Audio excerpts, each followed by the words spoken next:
Welcome to Not Only Books, episode number 1. Our goal is to share some ideas, some historical facts, some research tips, and maybe just some fun things that you can find in libraries, because libraries are not only books. We're going to do that from a librarian's point of view. I'm Craig Kubik, and this is my co-host, Jason Reynolds. Jason, what are we going to talk about today? Well, today we're going to talk about the Southwestern Baptist Theological Seminary Heritage Display that they have put on, and they did it for their convention that took place in the summer of 2025. Okay. But we're going to look at a few things that are in this display and see what we can find out. So, well, start us out. all right. Well, so we'll start with the founder of the seminary is B.H. Carroll. He was at Waco. He worked at Baylor, and around 1908, he kind of did some magic and worked the trustees into the opinion that they should move the seminary to Fort Worth. So, do you know where in Fort Worth did they move the seminary? Well, that's great. We know that they moved the seminary to what is now called Seminary Hill. The citizens of Fort Worth gave 200 acres. It was all bare at the time, and they planted their seminary there, and it's been here for over 100 years. Now, I think I've heard that they have a building named Fort Worth Hall. What's that building doing today? Yes, and here's a picture, I believe, in front of the Fort Worth Hall, and it is now the men's dormitory for the college at Southwestern. It's called Texas Baptist College. Oh. Well, and they have some other things related to B.H. Carroll. Why don't we look at those and see what we can find? So we have over here some photographs and some pamphlets. Dr. Kubik, do you know anything about these?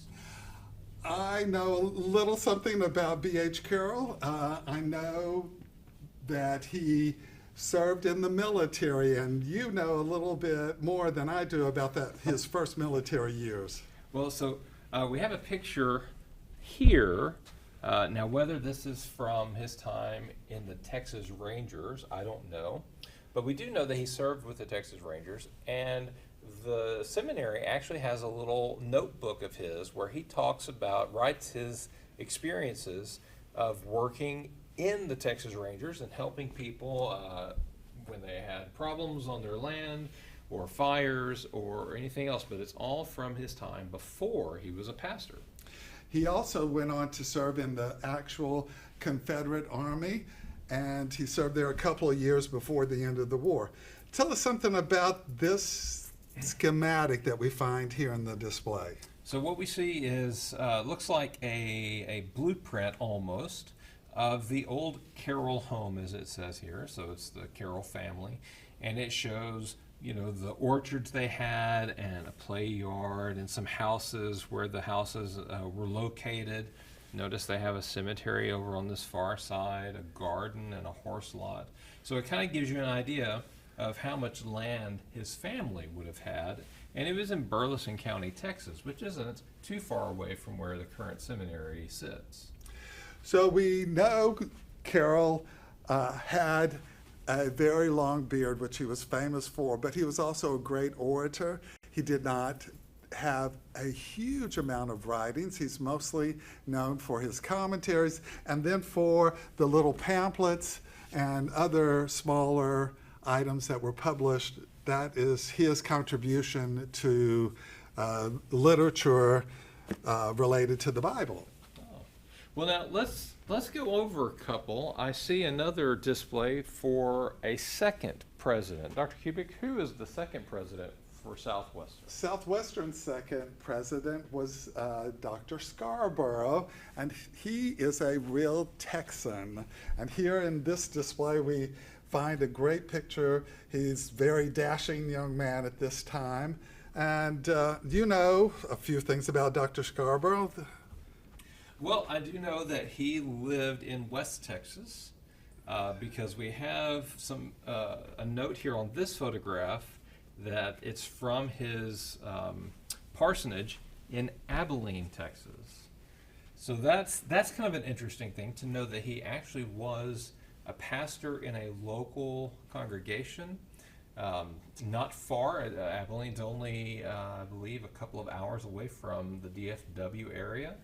And so that's kind of nice to see that he was local, but then that he did move to Southwestern to become a professor, and I think then he became the president. Is that right? That's right. But now, here's the big question. What was he before he became a pastor? He talks about it in his autobiography.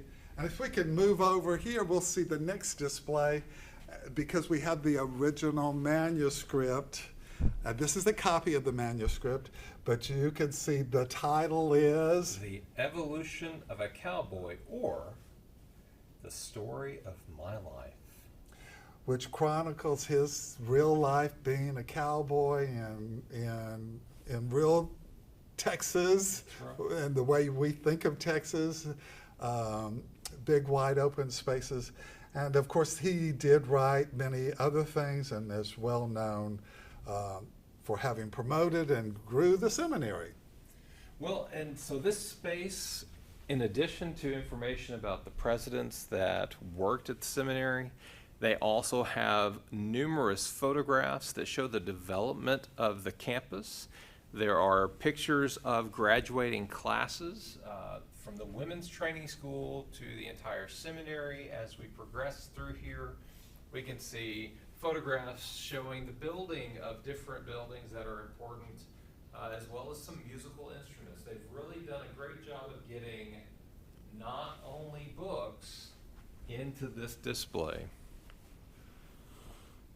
So join us again next time on Not Only Books, and we'll discover some other fun things or interesting tips and tricks to learn how to use the library to the best ability.